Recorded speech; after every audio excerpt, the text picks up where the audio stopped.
பஞ்சாயத்து ராஜ் சட்டப்படி புதுச்சேரியில் உள்ளாட்சி தேர்தல் நடத்த வேண்டும் என காங்கிரசின் ராஜீவ்காந்தி பஞ்சாயத்து ராஜ் சங்கதன் அமைப்பின் தேசிய தலைவர் ஹர்ஷவர்தன் சப்கல் தெரிவித்துள்ளார். புதுச்சேரி அரியாங்குப்பத்தில் தனியார் மண்டபத்தில் ராஜீவ்காந்தி பஞ்சாயத்து ராஜ் சங்கதன் அமைப்பின் சார்பில் உள்ளாட்சி தேர்தல் குறித்த கருத்தரங்கம் நடைபெற்றது. இந்த அமைப்பின் புதுவை மாநில தலைவர் அமுதரசன் தலைமை தாங்கினார். புதுவை முன்னாள் முதலமைச்சர் நாராயணசாமி, முன்னாள் அமைச்சர் கந்தசாமி மற்றும் முன்னாள் சட்டமன்ற உறுப்பினர்கள் அனந்தராமன், பாலன் உள்ளிட்டோர் வாழ்த்தி பேசினர். தேசிய தலைவர் ஹர்ஷவர்தன் சப்கல் பேசுகையில், மக்களவை சட்டப்பேரவையினை போன்று உள்ளாட்சி அமைப்பும் முக்கியத்துவம் வாய்ந்தது. அதன் அடிப்படையில்தான் பாமரர்களும் அரசு பதவியினை பெற முடியும் என்று மறைந்த முன்னாள் பாரத பிரதமர் ராஜீவ்காந்தி பஞ்சாயத்து ராஜ் சட்டத்தை செயல்படுத்தினார். ஆனால் தற்போது புதுச்சேரியில் உள்ளாட்சி தேர்தல் நடைபெறவில்லை. அந்த தேர்தல் நடத்தப்பட்டால் மத்திய அரசிடம் இருந்து உள்ளாட்சி உட்கட்டமைப்பு மேம்பாட்டிற்கான நிதியை பெற முடியும். ஆகவே புதுவை மாநிலத்தில் உள்ளாட்சி தேர்தலை நடத்த வேண்டும் என்றார். இதில் ராகுல் காந்தி தேசிய பேரவை தலைவர் RE சேகர் உட்பட ஏராளமானோர் கலந்து கொண்டனர். அவர்களுக்கு சான்றிதழ் வழங்கப்பட்டன. வங்கக்கடலில் உருவாகி உள்ள காற்றழுத்த தாழ்வு மண்டலம் தீவிரமடைந்து வரும் நிலையில் காரைக்கால் மாவட்டத்தில் இன்று காலை முதல் விட்டு விட்டு கனமழை பெய்து வருகிறது. காரைக்கால் மாவட்டத்தில் வங்கக்கடலில் உருவாகி உள்ள காற்றழுத்த தாழ்வு மண்டலம் தீவிரமடைந்து வரும் நிலையில் இன்று காலை முதல் மாவட்டம் முழுவதும் பரவலாக விட்டு விட்டு கனமழை பெய்து வருகிறது.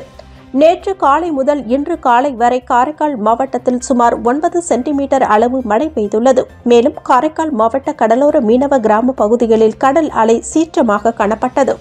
கடல் சீற்றம் காரணமாக காரைக்கால் மாவட்டம் 11 கிராம மீனவர்கள் கடலுக்குள் மீன்பிடிக்க செல்லவில்லை. 300க்கும் மேற்பட்ட விசை படகுகள் மற்றும் 500க்கும் மேற்பட்ட ஃபைபர் படகுகள் துறைமுகத்தில் நிறுத்தி வைக்கப்பட்டுள்ளது.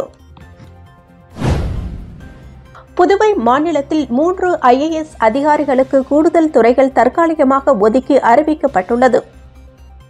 புதுவை மாநில அரசு சார்பு செயலர் ஜெய்சங்கர் வெளியிட்டுள்ள உத்தரவில், புதுவை மாநிலத்தில் தற்போது முதன்மை தேர்தல் அதிகாரி மற்றும் கல்வித்துறை செயலராக உள்ள ஜவஹருக்கு நிதி மற்றும் தொழிலாளர் துறை ஒதுக்கப்பட்டுள்ளது. மாநில போக்குவரத்து துறை செயலாளராக உள்ள முத்தம்மாவிற்கு கூடுதல் சுகாதாரம் மற்றும் குடும்ப நலம், கலால் மற்றும் துறைமுகத் துறைகள் அளிக்கப்பட்டுள்ளன. புதுச்சேரி மாவட்ட ஆட்சியராக உள்ள குலோத்துங்கனுக்கு வருவாய் மற்றும் மறுசீரமைப்பு துறைகள் கூடுதலாக அளிக்கப்பட்டுள்ளன. புதுவை மாநில நிதித்துறை செயலர் ஆஷிஷ் மாதவ் ராவ் மோரே உடல்நலம் பாதிக்கப்பட்டு சிகிச்சைக்கு சென்றதாக கூறப்படும் நிலையில் அவரது துறைகள் உள்ளிட்டவை கூடுதல் தற்காலிக பொறுப்புகளாக 3 அதிகாரிகளுக்கு வழங்கப்பட்டிருப்பது குறிப்பிடத்தக்கது. முதலியார்பேட்டை தொகுதியில் புதிதாக அமைக்கப்பட்ட ஆழ்துளை கிணறு நீர் மின் மோட்டாரை மக்கள் பயன்பாட்டிற்காக தொகுதி சட்டமன்ற உறுப்பினர் சம்பத் துவக்கி வைத்தார். முதலியார்பேட்டை தொகுதிக்கு உட்பட்ட தேங்காய்திட்டு இடுகாடு சாலை சந்திப்பில் புதிதாக அமைக்கப்பட்ட ஆழ்துளை கிணறு நீர் மின் மோட்டாரை மக்கள் பயன்பாட்டிற்காக அர்ப்பணிக்கும் நிகழ்ச்சி இன்று நடைபெற்றது. விழாவில் தொகுதி சட்டமன்ற உறுப்பினர் சம்பத் கலந்து கொண்டு தலைமை தாங்கி புதிய மின் மோட்டாரை மக்கள் பயன்பாட்டிற்காக துவக்கி வைத்தார். இந்த நிகழ்ச்சியில் பொதுப்பணித்துறை பொது சுகாதார கோட்ட செயற்பொறியாளர் உமாபதி, உதவி பொறியாளர் அன்பரசன், இளநிலை பொறியாளர் கோபாலகிருஷ்ணன் மற்றும் தொகுதி திமுக நிர்வாகிகள் உட்பட பலர் உடனிருந்தனர். இதன் மூலம் வசந்தம் நகர், ஆதி பராசக்தி நகர், நேருநகர் பகுதியில் உள்ள பொதுமக்கள் பயன்பெறுவர் என்பது குறிப்பிடத்தக்கது. புதுச்சேரியில் பரவி வரும் டெங்கு வைரஸ் காய்ச்சலை கட்டுப்படுத்தும் வகையில் முதலியார்பேட்டை தொகுதிக்கு உட்பட்ட பல்வேறு இடங்களில் ஸ்ரீ ஐயா மக்கள் நல இயக்கம் சார்பில் பொதுமக்களுக்கு கபசுர குடிநீர் வழங்கப்பட்டது. புதுச்சேரி ஸ்ரீ ஐயா மக்கள் இயக்கத்தின் சார்பில் முதலியார்பேட்டை சட்டமன்ற தொகுதியில் கபசுர குடிநீர் வழங்கப்பட்டு வருகிறது. தற்போது புதுச்சேரியில் பரவி வரும் டெங்கு வைரஸ் காய்ச்சலால் தினசரி பாதிப்பு அதிகரித்து வருவதை கட்டுப்படுத்தும் விதத்திலும் உடலில் நோய் எதிர்ப்பு சக்தியினை உருவாக்கும் விதமாகவும் இயற்கை மூலிகையினால் ஆன கபசுர குடிநீரை ஸ்ரீ ஐயா மக்கள் இயக்கத்தின் நிறுவன தலைவர் முன்னாள் நகரமன்ற உறுப்பினருமான சத்யராஜ் முதலியார்பேட்டை பல்வேறு இடங்களில் தொடர்ந்து 3 நாட்கள் பொதுமக்களுக்கு வழங்கும் பணியினை துவக்கி வைத்தார். இந்த நிகழ்ச்சியில் மீனாட்சி சுந்தரம், முரளி, விநாயகமூர்த்தி, துரைராஜ், சரவணன், மகளிர் அணி தலைவி வசந்தி மற்றும் உறுப்பினர்கள் பொதுமக்கள் கலந்து கொண்டனர். புதுச்சேரியில் ஒரே நாளில் 12 பேரிடம் ரூபாய் 3,18,000 ஏமாற்றிய மோசடிக்காரர்களை சைபர் கிரைம் காவல்துறையினர் தேடி வருகின்றனர். புதுச்சேரியில் இளைஞர் ஒருவரிடம் அவரது கிரெடிட் கார்டிற்கு 90,000 பரிசு விழுந்ததாக கூறி குறிப்பிட்ட சில தகவல்களை மர்ம நபர்கள் கேட்டறிந்தனர். அதை நம்பி தகவல்களை அனுப்பியவுடன் அவருடைய அக்கவுண்டில் இருந்து 9,999 ரூபாய் எடுக்கப்பட்டது. ஒரு நபரிடம் ஸ்கிராட்ச் கார்டில் 10,000 பரிசு விழுந்ததாக மர்ம நபர் கூறியுள்ளார். அதை பெற 499 செலுத்தி அவர் ஏமாந்துள்ளார். இதேபோல் இணைய வழியில் டாஸ்க் முடித்தால் அதிகம் பணம் தருவதாக மோசடிக்காரர்கள் தெரிவித்தனர். இதை நம்பி 3 பேர் முறையே 59,000, 25,000, 3,500 ரூபாயை பறிகொடுத்தனர். பிரபல ஃபைனான்ஸ் நிறுவனத்தில் குறைந்த வட்டிக்கு லோன் வாங்கி தருகிறோம் என 3 பேரிடம் மற்றும் 6,000, 2,500 ரூபாயை மர்ம நபர்கள் ஏமாற்றியுள்ளனர்.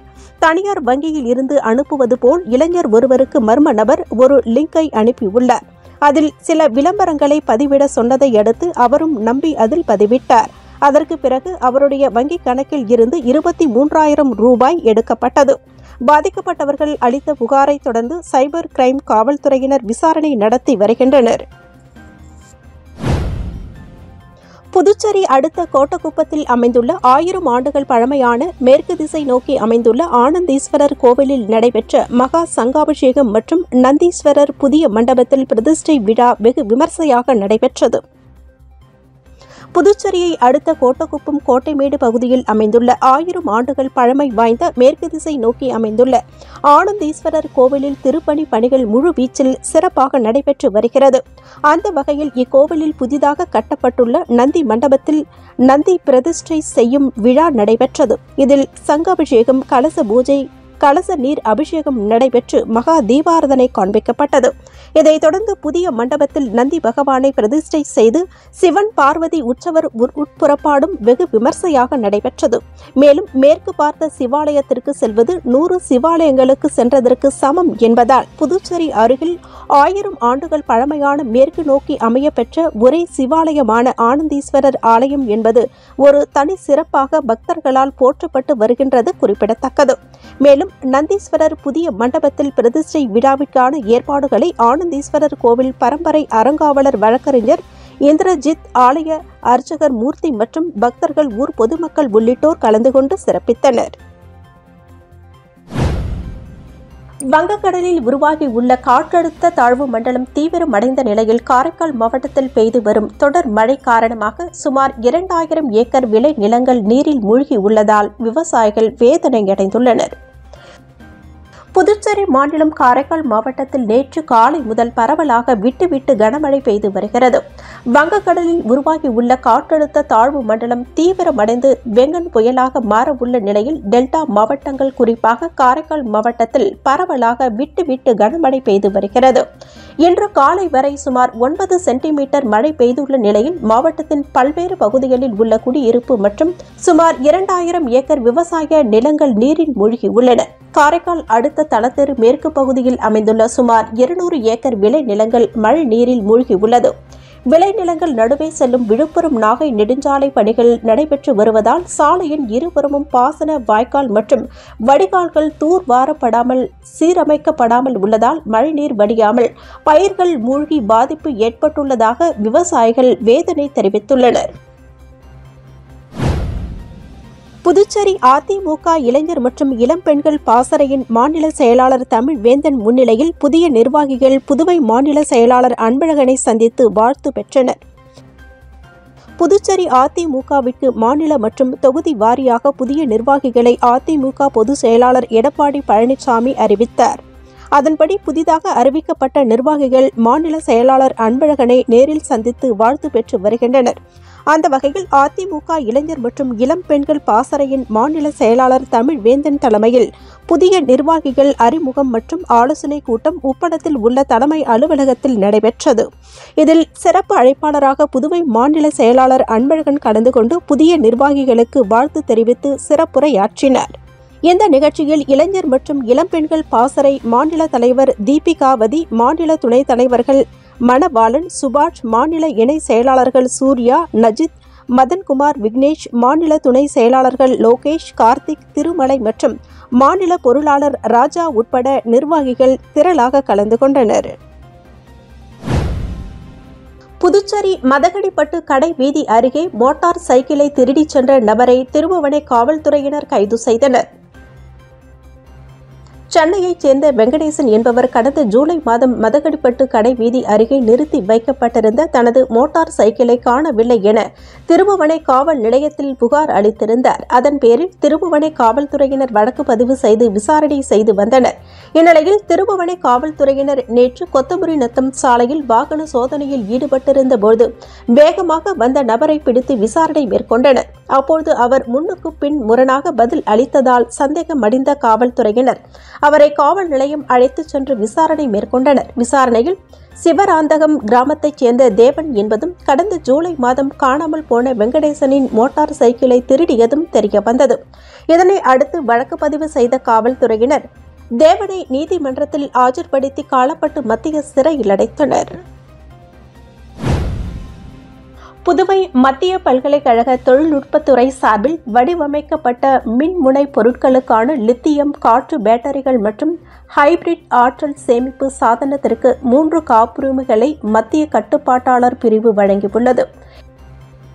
இதுகுறித்து பல்கலைக்கழகம் வெளியிட்டுள்ள செய்திக்குறிப்பில் புதுவை பல்கலைக்கழகத்தின் பசுமை ஆற்றல் தொழில்நுட்பத்துறை பேராசிரியர் ஏழுமலையின் நிலையான மின்முனை பொருட்கள் மற்றும் லித்தியன் அயன் லித்தியம் காற்று பேட்டரிகள் மற்றும் ஹைபிரிட் ஆற்றல் சேமிப்பு பயன்பாட்டிற்கான வடிவமைப்பு உருவாக்கம் ஆகியவற்றிற்காக 3 காப்புரிமைகளை மத்திய அரசின் காப்புரிமை கட்டுப்பாட்டாளர் வழங்கியுள்ளார். காப்புரிமையானது புதுவை பல்கலைக்கழகம் மற்றும் மத்திய மின் ஆராய்ச்சி நிறுவனத்திற்கு கூட்டாக வழங்கப்பட்டது. காப்புரிமை பெற்று பல்கலைக்கழகத்திற்கு பெருமை சேர்த்த பேராசிரியர் ஏழுமலை மற்றும் ஆராய்ச்சி மாணவர்களுக்கு புதுவை பல்கலைக்கழக துணை வேந்தர் தரணிக்கரசு வாழ்த்து தெரிவித்தார்.